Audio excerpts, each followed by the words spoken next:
오늘 본문은 우리가 잘 아는 엘리야와 그리고 바알과 아세라 선지자의 대결의 이야기입니다. 850대 1 갈멜산에서 엘리야가 그들과 함께 대적합니다. 거기에서 소 한 마리를 제물로 삼아서 각을 떠서 제단 위에 올려놓습니다. 그러나 불은 붙이지 않습니다.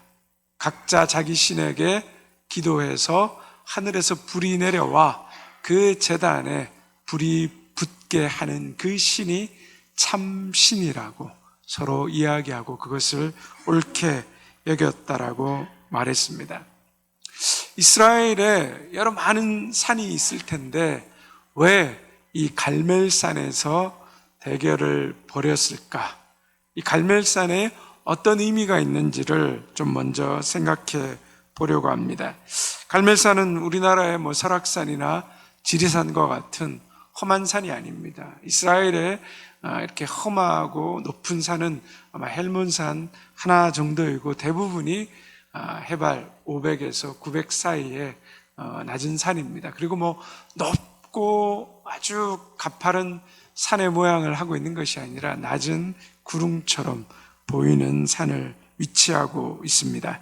구약 성서에 나오는 산은 특별히 특정한 산을 지칭하는 것이 아니라 주변에 있는 모든 산을 지칭한다라고 학자들은 이야기합니다. 먼저 한번 갈멜산의 위치가 어딘가 한번 지도를 통해 보도록 하겠습니다. 좀 보이시나요? 아이고, 생각보다 작네요. 저기 위에 갈릴리 바다 요단강 사이가 있잖아요. 그죠? 그 위에 갈릴리 바다 여러분 서편으로 보시면 거기 갈멜산이 보입니다. 두로와 시돈이 있고요. 왼쪽에 갈멜산이 보입니다. 조금 확대된 사진을 보겠습니다. 네, 저렇게 갈멜산, 갈릴리 바다 서편에 그 옆이 지중해죠. 그죠? 지도 그린 지 하도 오래되셔서 생각나실까 모르는데 지중해가 있고 그 지중해 옆에 끝에 갈멜산입니다. 저기 갈멜산에서부터 밑에 기손강까지 이르는 산맥 저 전체를 통틀어서 갈멜산이라고 이야기합니다. 지중해 해안에서부터 사마리아의 산맥이 보이는 곳이 저 갈멜산이라고 말합니다. 갈멜산은 하나님의 포도원이라는 그러한 별칭을 가지고 있습니다.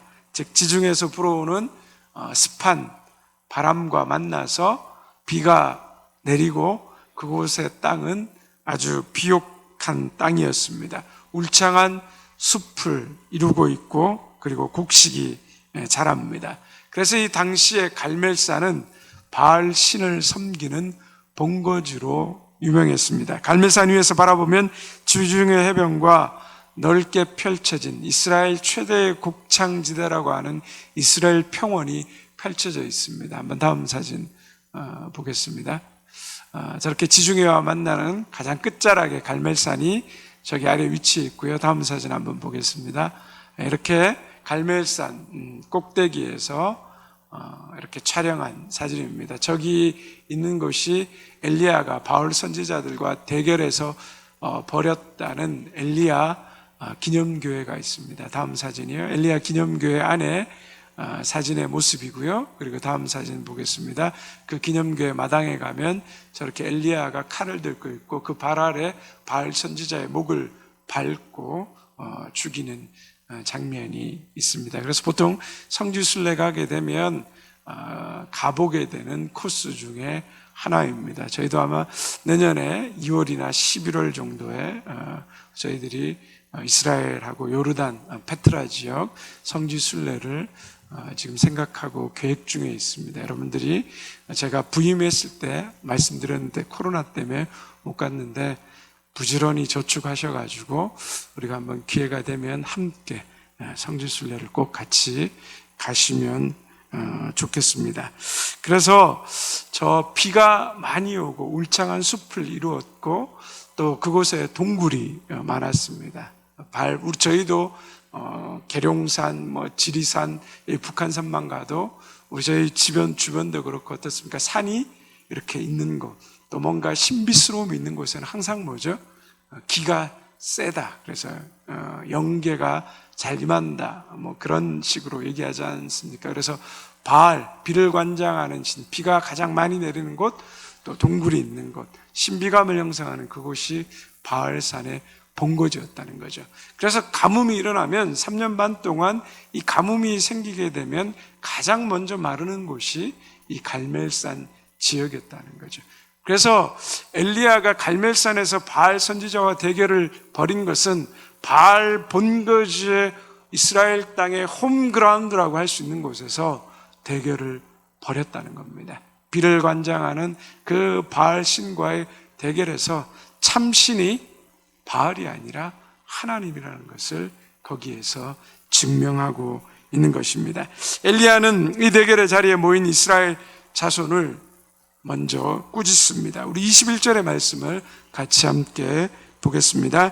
엘리야가 모든 백성에게 가까이 나아가 이르되 너희가 어느 때까지 둘 사이에서 머뭇머뭇하려느냐. 여호와가 만일 하나님이면 그를 따르고 바알이 만일 하나님이면 그를 따를지니라 하니 백성이 말 한마디도 대답하지 아니한지라.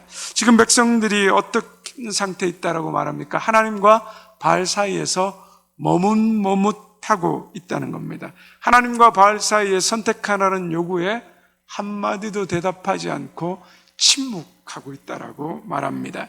여기서 머뭇머뭇하다라는 이 단어는 히브리 말에서 우리 26절에 등장하는 바알 제사장들이 제단 주위에서 뛰놀더라라는 그 단어의 어원과 동일하다라고 말합니다. 26절에 보면 그들이 그 쌓은 제단 주위에서 뛰놀더라라고 말합니다. 뛰놀다라는 것은 절뚝거리다, 비틀거리다라는 말입니다. 즉 바알의 제사장들이 바알 제단 주위에서 바알에게 춤을 추면서 절뚝거리고 비틀거리는 그 모습이 마치 이스라엘 백성들이 하나님과 바알 사이에서 머뭇머뭇하고 있는 이 모습과 비슷하다라는 것을 말하는 겁니다. 다시 말해서 엘리야가 이스라엘 백성들을 향해서 머뭇머뭇거린다라고 그렇게 꾸짖는 것은 백성들이 하나님과 바알 사이에서 선택하지 않고 침묵하고 있는 것이 마치 중립을 지키는 것 같지만 사실상 바알 선지자들과 제사장들의 장단에 맞춰서 춤추며 바알 편에 서 있다라는 것을 고발하는 의미입니다. 이스라엘 백성들은 이 엘리야의 외침에 전혀 응답하지 않았습니다. 응답하지 못합니다. 여기서 대답한다라는 의미의 단어는 18장에서 계속 반복되는 응답하다라는 말과 같은 의미입니다. 하나님과 바알에 대해서 말하면서 응답하다는 말이 계속 사용되고 있습니다.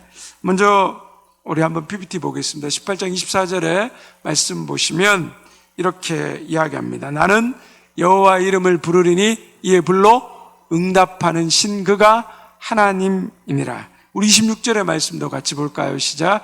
그들이 바알이여 우리에게 응답하소서 하나 아무 소리도 없고 아무 응답하는 자도 없으므로. 29절의 말씀입니다. 그들이 미친 듯이 떠들어 저녁 소재 드릴 때까지 이르렀으나 아무 소리도 없고 응답하는 자나 돌아보는 자가 아무도 없더라. 바알이 전혀 응답하지 않는다는 것을 강조하는 거죠. 이스라엘 백성들이 대답하지 않았다는 말과 똑같다라는 겁니다. 그러나 여호와 하나님은 어떻습니까? 우리 18장 37절과 38절의 말씀을 함께 같이 읽습니다. 여호와여 내게 응답하소서, 내게 응답하소서. 이 백성에게 주 여호와는 하나님이신 것과 주는 그들의 마음을 돌이키게 함을 알고 하옵소서 하매 이에 여호와의 불이 내려서 번제물과 나무와 돌과 흙을 태우고 또 도랑의 물을 핥은지라. 하나님은 응답하시는 거죠. 바알에게는 응답이 없는데 하나님은 응답하신다는 겁니다. 하나님은 왜 응답하십니까? 하나님은 살아계신 하나님이시기 때문입니다. 응답한다는 것은 살아있는 참신과 우상, 죽어있는 우상을 구별하는, 분별하는 기준이 됩니다. 살아있는 신만이 응답하는 것입니다. 죽어있는 신은 응답하지 못합니다. 응답하는 여호와는 살아있는 신이고 응답하지 못하는 우상 바알은 죽은 신이라는 것을 성경이 얘기합니다. 바알의 제사장들이 바알에게 기도하죠. 26절, 28절 말씀 같이 함께 읽겠습니다.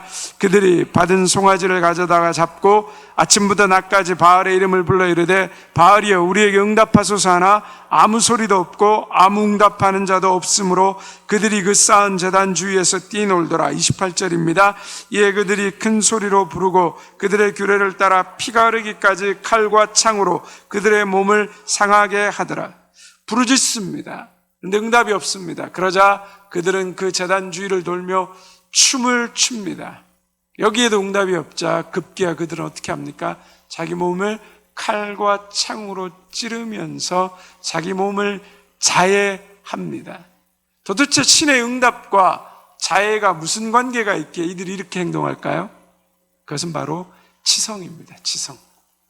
지성이면 감천이라는 것.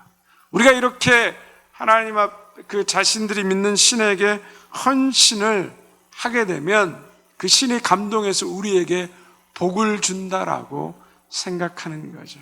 그래서 그들은 심지어 이방 그 신에게 자신의 아들까지 자식까지 바치는 겁니다. 지성을 들여야 감동한다는 거죠. 그 신 앞에 나의 모든 것을 내어놓아야 그 신도 나에게 자기가 가진 것을 준다는 거죠.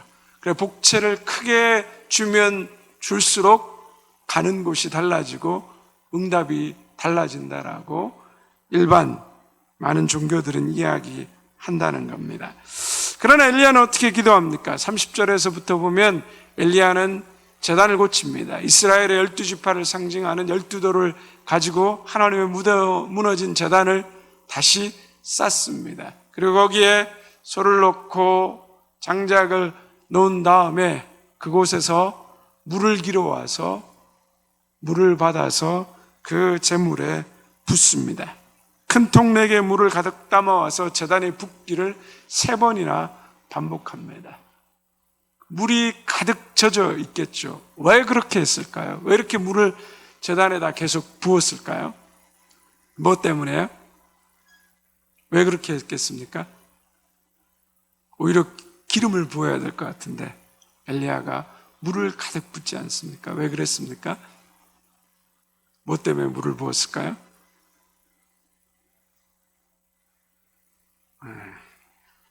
다 아시는데 모른 척 하시는 거죠. 왜 물을 가득 붓습니까? 그 대결이 어떤 대결이죠? 하늘에서 불이 내려와서 그 제단에 불을 붙게 하는 거지 않습니까? 물을 완전히 부어서 흥건하게 함으로 말미암아 이것은 인간이 하는 일이 아니라 하나님이 행하시는 일이라는 것을 확인시키는 거죠. 하나님의 사건을 우연으로 돌리거나 의심을 하게 하거나 불신을 갖지 않도록 하게 하는 겁니다. 행여나 거기에 뭔가 불이 붙을 만한 요소가 있어서 불이 붙었다라고 거짓 증언을 하지 못하게 하는 거죠. 어렵다라는 정도가 아니라 이건 완전히 불이 붙는다니 인간의 어떤 방법으로 불을 붙인다는 것이 불가능하다는 것을 보이는 거죠. 그 불가능한 일을 하나님이 하신다는 것을 깨닫게 하는 겁니다. 요즘도 그렇지 않습니까? 어떤 하나님의 능력이 나타나면 사람들은 그것을 우연으로 말하거나 혹은 과학적으로 그것을 설명하고 증명하라고 하고 어떤 사람도 무리를 걸었다더라. 누구든 그런 일들을 한번 해본 적이 있다더라. 그러니까 놀라운 역사가 아니라고 자꾸 하나님의 역사를 폄하시키려고 합니다.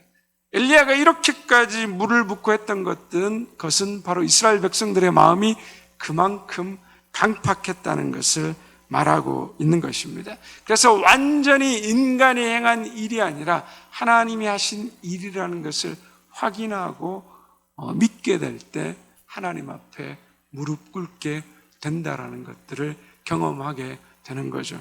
우리도 그렇지 않습니까? 인간이 할 수 있는 일 같으면 하나님이 왜 필요하겠습니까? 또 우리가 어느 정도 할 수 있는 영역의 일 같으면 어떻게 얘기합니까? 내가 했다고. 여기에 내 의의가 있다고. 내 능력이 있고 내 노력이 있고 내 기도가 있고 내 눈물이 있다라고 이야기하는 거죠. 하나님께 돌아가야 될 영광을 내가 함께 취하게 되는 거죠. 근데 하나님의 일은 어떻습니까? 아예 불가능한 일을 해버리십니다. 어떻게 출애굽이 가능합니까? 어떻게 그 당대 최고의 권력인 애굽의 그 군사력과 능력 앞에서 도망갈 수 있습니까? 안 되는 불가능한 일이죠. 일어날 수 없는 일이죠. 우리나라에 아무도 1945년 8월 15일에 일본이 무너져서 해방될 것이라고 생각한 사람이 아무도 없었습니다. 불가능한 일이 일어난 겁니다. 광야에서 어디서 바위에서 물이 터져 나오고 만나와 메추라기가 어디에 있습니까? 도대체 홍해를 어떻게 건넙니까? 불가능한, 도대체 여기에 인간이 개입할 여지가 아예 없는 거죠. 그럴 때 인간은 이것이 하나님의 역사라고 이야기하고 있는 것입니다. 엘리야가 이 모든 준비가 끝나자 이제 이렇게 기도합니다. 36절의 말씀 함께 같이 읽습니다. 저녁 소재 들을 때에 이르러 선지자 엘리야가 나아가서 말하되 아브라함과 이삭과 이스라엘 하나님 여호와여, 주께서 이스라엘 중에서 하나님이신 것과 내가 주의 종인 것과 내가 주의 말씀대로 이 모든 일을 행하는 것을 오늘 알게 하옵소서. 엘리야는 어떤 춤이나 자신의 몸을 자해한다든 어떤 그런 주술적인 행사를 하지 않습니다. 엘리야는 무엇을 하고 있습니까? 하나님 앞에 겸손히 기도했을 뿐입니다.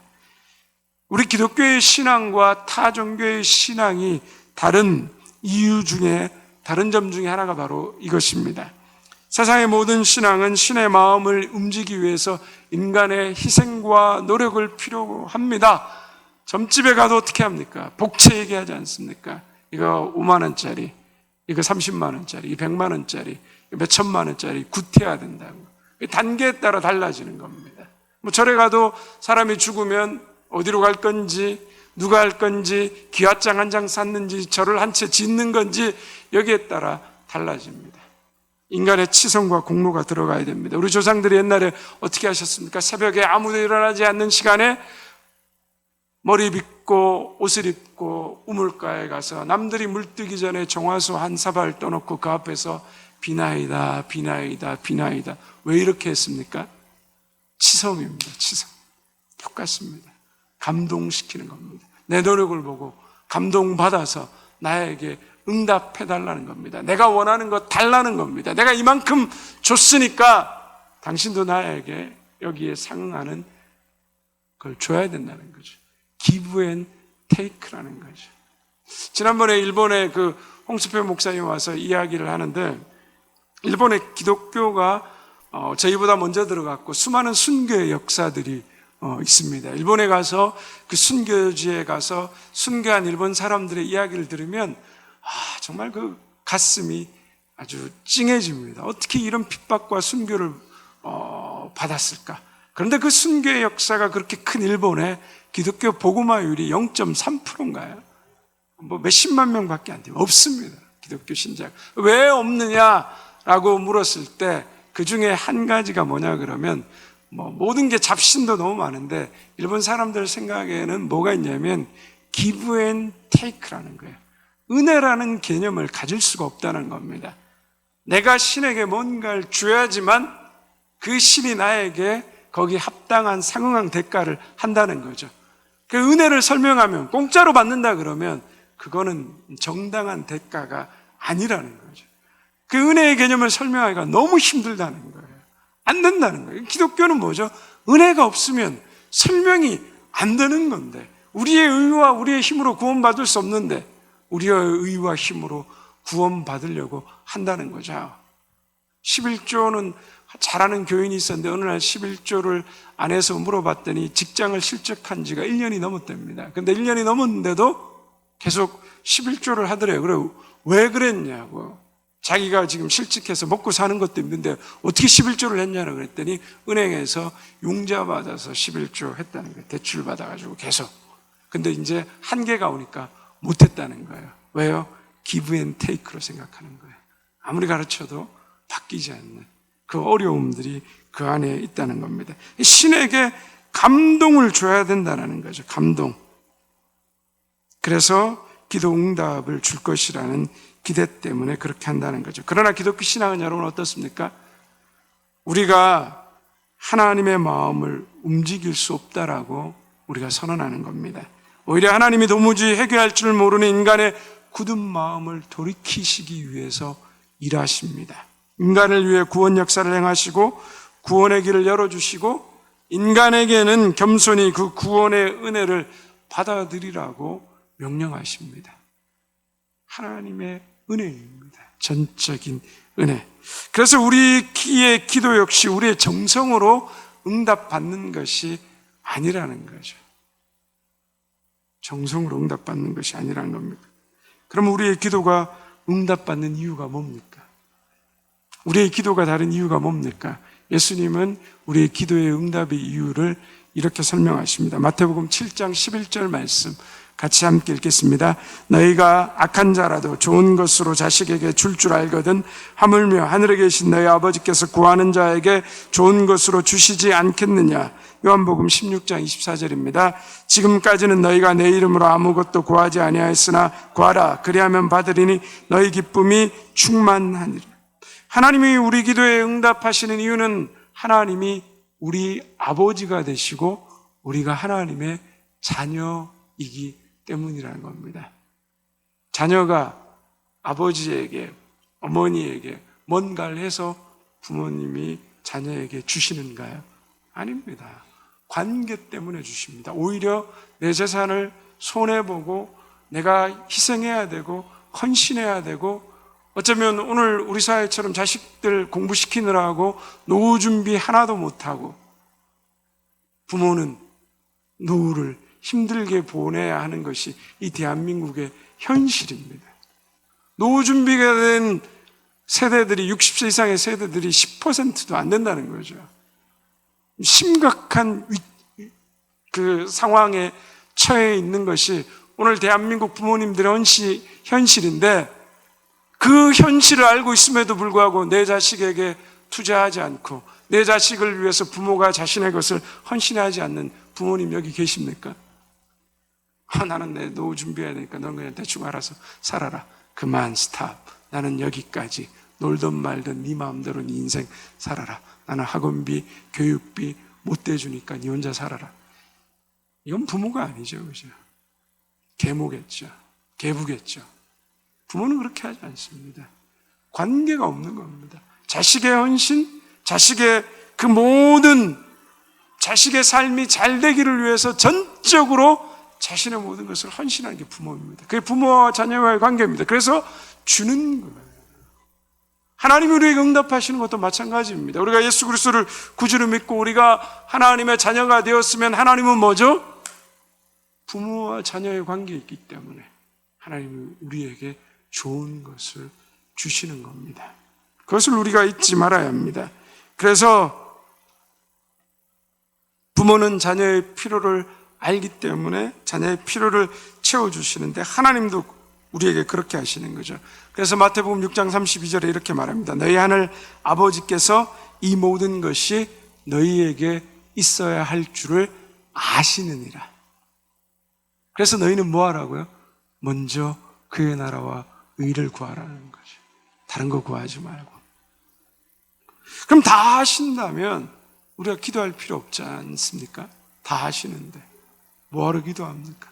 왜 우리가 그럼 계속해서 기도해야 하는 걸까요? 우리 37절의 말씀 한번 열왕기상 18장 37절 말씀 함께 읽겠습니다.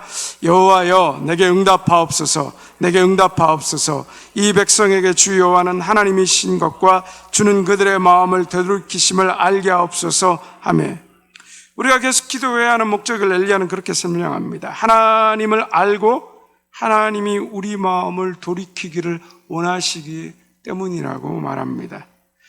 먼저 기도를 통하여서 하나님이 우리에게 하시고자 하는 일은 하나님을 알게 하는 겁니다. 기도가 뭐라고 말하죠? 하나님과 대화하는 거고 하나님과의 교제라고 이야기합니다. 기도는 하나님과의 만남이며 교제라는 거죠.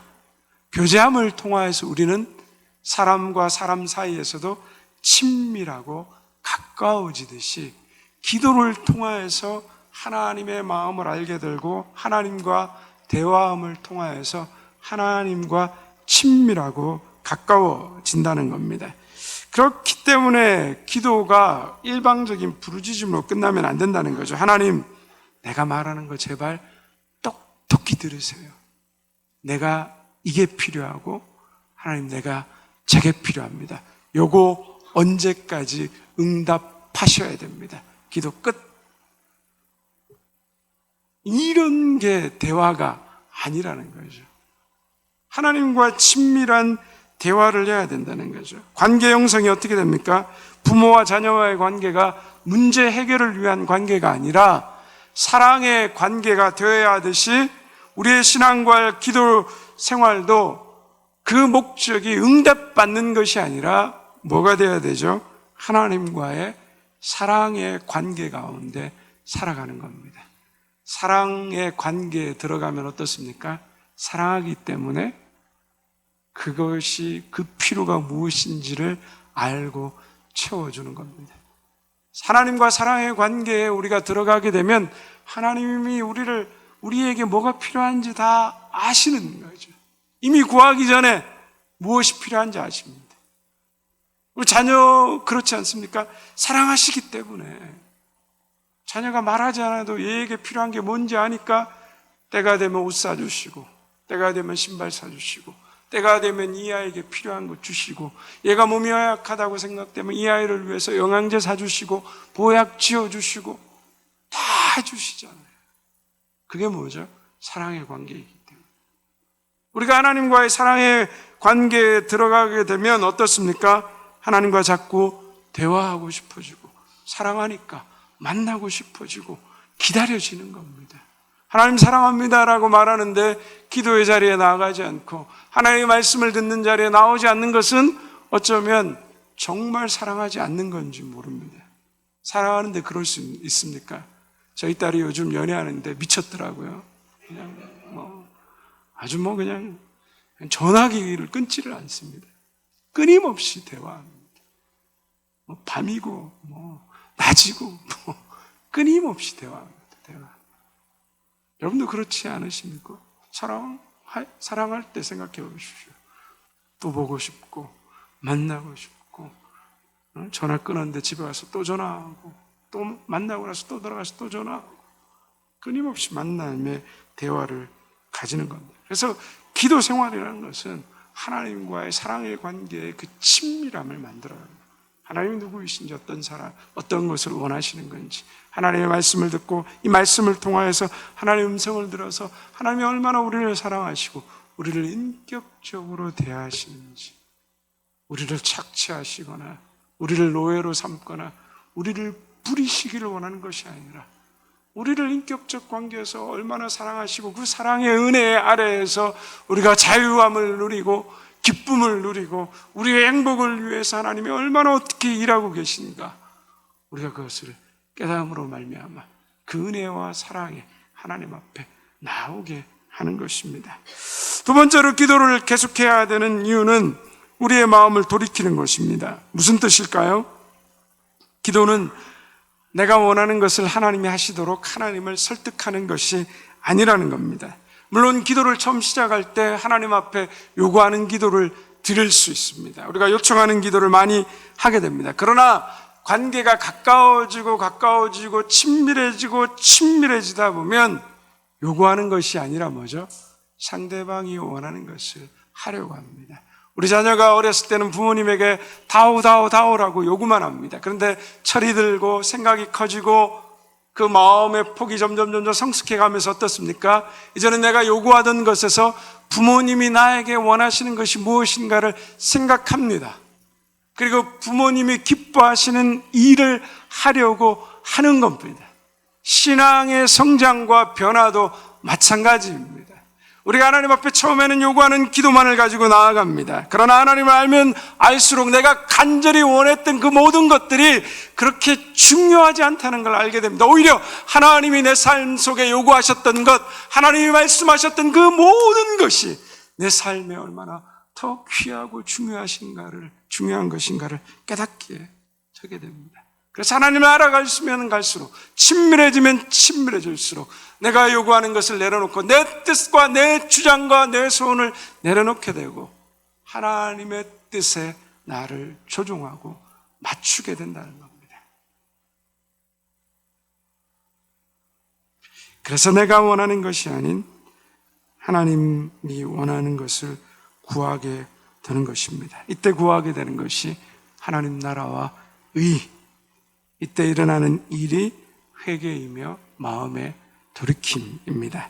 기도 생활의 목적은 바로 마음을 하나님께 돌이키는 겁니다. 예수님이 겟세마네 동산에서 어떻게 기도하셨습니까? 아버지여, 만일 하실만 하거든 이 잔이 내게서 옮겨지게 하옵소서. 그러나 나의 원대로 마시고 아버지의 원대로 하옵소서. 항상 친밀하게 하나님 아버지와 교제했던 예수님은 하나님의 뜻을 알고 하나님의 뜻에 자신을 굴복시키셨습니다. 기도를 통해서 하나님을 더 알고 하나님 뜻에 자신을, 내 뜻을 굴복시키게 되면 기도의 기쁨과 감사가 충만해지는 겁니다. 많은 사람들이 기도를 하나님을 감동시키기 위해서 정성을 보여야 하고 선한 일을 해야 한다고 생각합니다. 그래도 안 되면 자해하듯이 자신을 괴롭게 하기라도 해서 기도의 응답을 받아야 된다고 생각합니다. 그러나 그렇게 되면 기도 생활은 기쁨이 아니라 짐이 됩니다. 그리스도인의 기도는 기쁨과 감사가 가득한 은혜의 시간이 되어야 됩니다. 찬송가에도 보면 내 기도하는 그 시간 그때가 가장 즐겁다. 이것은 그냥 하는 말이 아니라 기도 가운데 하나님과의 친밀한 교제를 누리고 하나님과의 사랑의 관계에 들어간 사람이 고백하는 고백입니다. 실제입니다. 기도가 하나님을 알아가는 교제요, 하나님 뜻에 내가 점점점 가까워가는 시간이요, 마음 맞는 친구와 대화하면 시간 가는 줄 모르듯이 하나님과 대화하는 것이며 감사와 기쁨이 넘치는 시간이 되기 때문입니다. 저 여러분의 기도가 이러한 기쁨과 감사로 가득한 시간 되기를 주님의 이름으로 축원드립니다. 오늘 엘리야는 갈멜산의 바알 선지자와의 대결을 통해서 그는 더욱더 하나님을 알기를 원했습니다. 그리고 하나님이 참된 신이라는 것을 그들에게 증명하고 나타내 보였습니다. 우리의 삶은 하나님을 증거하는 삶이 되어야 합니다. 그리고 그는 기도를 통해서 내 뜻이 아닌 하나님의 뜻에 자신을 굴복시켰습니다. 그럴 때 우리의 기도의 모든 시간들이 하나님께 기쁨과 감사로 나아가는 복된 은혜의 시간 되리라 믿습니다. 함께 말씀을 생각하며 기도하도록 하겠습니다. 하나님, 기도를